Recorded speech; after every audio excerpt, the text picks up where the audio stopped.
Hello guys, कसे आहात सगळे तुम्ही? चला बघूया आजची रेसिपी काय आहे. तर हिरव्या भाज्या बघून काय वाटते तुम्हाला? आपण काय रेसिपी बनवणार आहोत? तर आज आपण बनवणार आहोत व्हेज पुलाव. तर पुलावला लागणारं साहित्य चॉप करून घेतलेलं आहे. साईड बाय साईड आपण राईस कुक करत ठेवलेला आहे.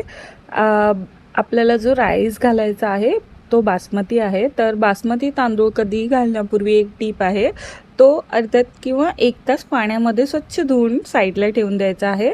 आणि हा आपल्याला पुलाव, बिर्याणी कधीही बनवताना एक 90% कुक करून घ्यायचा आहे. रेसिपीला सुरुवात करूया. तेल छानपैकी तापलेलं आहे, त्याच्यामध्ये जिरं आणि थोडे खडे मसाले ॲड करून घेतलेले आहे. त्यानंतर त्याच्यामध्ये थोडेसे काजू ॲड करून घेतले, तेही छानपैकी परतून घेतलेले आहेत. आणि नंतरला आपण त्याच्यात एक मोठा कांदा चिरून टाकणार आहोत. तर तोही टाकून घेतलेला आहे, तोही छानपैकी परतून घेतलेला आहे. त्यानंतर आपण त्याच्यामध्ये 2 छानपैकी टोमॅटो ॲड करून घेणार आहोत आणि छानपैकी आपण तेही परतून घेणार आहोत. टोमॅटो आणि कांद्याचं मिक्सचर छानपैकी सॉफ्ट होईपर्यंत ते परतून घ्यायचे आहेत. आणि पुलावची रेसिपी कोणाकोणाला आवडते नक्की सांगा बघायला. आणि वाटाण्याचा सीझन गेला, पण मला पुलाव यावर्षी जास्ती बनवता नाही आला, पण मी आता बनवत आहे. तर रेसिपी कशी वाटली तेही नक्की कळवा. त्यानंतर आपण त्याच्यामध्ये आलं लसूण पेस्ट ॲड करून घेतलेली आहे, तीही छानपैकी परतून घेतलेली आहे. आणि तेही छान आपलं हे कांदा टोमॅटोचं मिश्रण छान सॉटे झालेलं आहे. त्याच्यामध्ये आपण भाज्या घालूया. भाज्या कोणत्या कोणत्या आहेत त्याही सांगते. एक गाजर, वाटाणा, फरसबी, कोबी आणि बटाटा छानपैकी तेही परतून घ्यायचं आहे. आणि त्याच्यामध्ये आपण जे जे मसालेही घालणार आहोत तेही मी सांगते.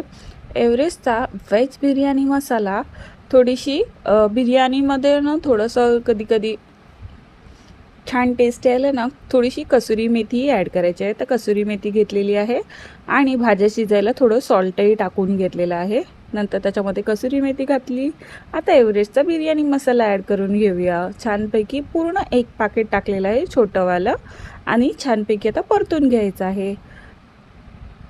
जसं की बघतच आहात, छोटं पॅकेट आहे हे बिर्याणीचं 10वालं. आणि छानपैकी आपल्या भाज्या